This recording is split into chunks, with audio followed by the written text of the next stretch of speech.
Hi everyone, welcome to my channel. ഞാൻ സുധീഷ്. നമ്മൾ പല പോസ്റ്റുകളിലൊക്കെ കണ്ടിട്ടില്ലേ, ഈ ലെയർ ഇമേജസ് കണ്ടിട്ടില്ലേ? ഒരു ഇമേജിന് മുകളിൽ തന്നെ മറ്റൊരു ഇമേജ് വെച്ചിട്ടുണ്ടായിരിക്കും അല്ലേ? അപ്പൊ അതെങ്ങനെയാണ്? അവയാണ് നമ്മൾ ലെയർ ഇമേജസ് എന്ന് വിളിക്കുന്നത്.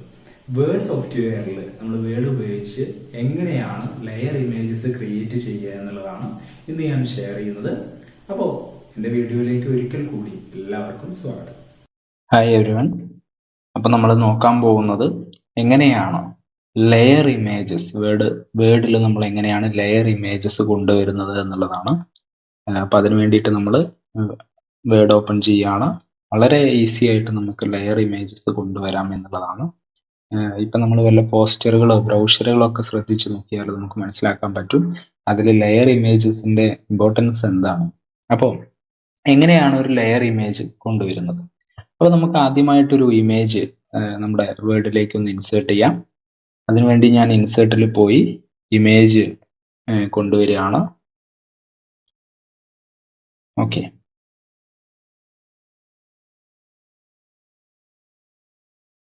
അപ്പോൾ ഞാൻ ഈ ഒരു ഇമേജ് ആണ് ഇപ്പോൾ കൊണ്ടുവന്നിട്ടുള്ളത്. ഇനി എനിക്ക് വേണ്ടത് വേറൊരു ഇമേജ് കൂടി ഇതിന് മുകളിൽ കൊണ്ടുവരിക എന്നുള്ളതാണ്. അപ്പൊ ഞാൻ എന്ത് ചെയ്യണം? ഒരു ഇമേജ് കൂടി ഞാൻ നമ്മുടെ ഈ വേർഡിലേക്ക്, ഈ ഒരു വിൻഡോയിലേക്ക് കൊണ്ടുവരികയാണ്. നമുക്ക് ഗാന്ധിജിയുടെ ഇമേജിനെ കൊണ്ടുവരാം. ഓക്കെ, ഗാന്ധിജിയുടെ ഇമേജിനെ നമ്മൾ കൊണ്ടുവന്നു. ഇതൊരിക്കലും ഈ ഒരു ഇമേജിന്റെ മുകളിലേക്ക് വരുന്നില്ല, ലെയർ ആയിട്ട് വരുന്നില്ല. കാരണം എന്താണ്? കണ്ടോ, വരുന്നില്ല. അപ്പൊ നമുക്ക് ഇതിന്റെ മുകളിലേക്ക്, ഈ ഒരു ഫോട്ടോയിലേക്ക് നമുക്ക് ഗാന്ധിജിയുടെ പിക്ചറിനെ കൊണ്ടുവരണമെങ്കിൽ ആദ്യം നമ്മൾ ചെയ്യേണ്ടത് ഈ പിക്ചർ ഒന്ന് സെലക്ട് ചെയ്യാം. എന്നിട്ട് മുകളിലെ ടൂൾ ബാറിൽ പിക്ചർ ഫോർമാറ്റിൽ റാപ്പ് ടെക്സ്റ്റ് എന്ന് പറയുന്ന ഈ ഐക്കൺ ഒന്ന് ക്ലിക്ക് ചെയ്യാം. അതിൽ ത്രൂ എന്ന് പറയുന്ന ഓപ്ഷൻ ഒന്ന് ക്ലിക്ക് ചെയ്യാം. ഓക്കെ, അതിനുശേഷം നമ്മൾ ഏത് ഇമേജ് ആണോ അതിന്റെ മുകളിലേക്ക് കൊണ്ടുവരേണ്ടത് അത് സെലക്ട് ചെയ്യുക. നമ്മൾ ഗാന്ധിജിയുടെ പിക്ചർ സെലക്ട് ചെയ്തു. ഇതേ പ്രോസസ്സ് നമ്മൾ പിക്ചർ ഫോർമാറ്റിൽ പോയി റാപ്പ് ടെക്സ്റ്റിൽ ത്രൂ ടെക്സ്റ്റ് നമ്മൾ ചെയ്തു. ഇനി നമുക്കിതിന് എന്ത് ചെയ്യാം? ഈസി ആയിട്ട് ഈ ഒരു പിക്ചറിന്റെ മുകളിലേക്ക് കൊണ്ടുവരാം എന്നുള്ളതാണ്. നമ്മൾ കഴിഞ്ഞ വീഡിയോയിൽ നമ്മൾ പറഞ്ഞിട്ടുണ്ടായിരുന്നു എങ്ങനെയാണ് നമ്മുടെ ഇമേജിന്റെ ബാക്ക്ഗ്രൗണ്ട് എങ്ങനെയാണ് നമുക്ക് റിമൂവ് ചെയ്യാൻ സാധിക്കുക എന്നുള്ളതൊക്കെ. അപ്പൊ അതേപോലെ നമുക്ക് വളരെ ഈസി ആയിട്ട് തന്നെ ലെയറും ചെയ്യാൻ സാധിക്കും എന്നുള്ളതാണ്. ഇതുപോലെ തന്നെ വേറൊരു പിക്ചർ കൂടി ഞാൻ ചെയ്യുകയാണ്.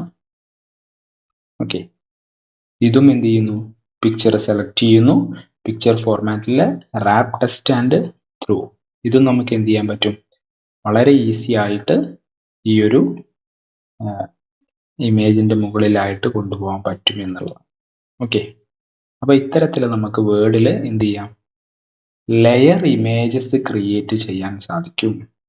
നമ്മൾ വല്ല ബ്രോഷറോ പോസ്റ്ററോ ഒക്കെ ഉണ്ടാക്കുന്ന സമയത്ത്, പ്രത്യേകിച്ച് എഡ്യൂക്കേഷൻ ഫീൽഡിലൊക്കെ പിക്ചേഴ്സ് വെച്ചുകൊണ്ടൊക്കെ നമുക്ക് പലതരത്തിലുള്ള മെറ്റീരിയൽസ് ഉണ്ടാക്കേണ്ടി വരും. അപ്പൊ അതിനൊക്കെ യൂസ്ഫുൾ ആയിട്ടുള്ള ഒരു ഒന്നാണ് ലെയർ ഇമേജസ് എന്ന് പറയുന്നത്. ഓക്കെ, ഈ വീഡിയോ ഇഷ്ടപ്പെട്ടാൽ നിങ്ങൾ ലൈക്ക് ചെയ്യുക. അതുപോലെ തന്നെ സബ്സ്ക്രൈബ് ചെയ്യാൻ മറക്കരുത്, സപ്പോർട്ട് ചെയ്യണം. ഇത്തരത്തിലുള്ള വീഡിയോസുമായിട്ട് ഇനിയും കാണാം. Okay, thank you.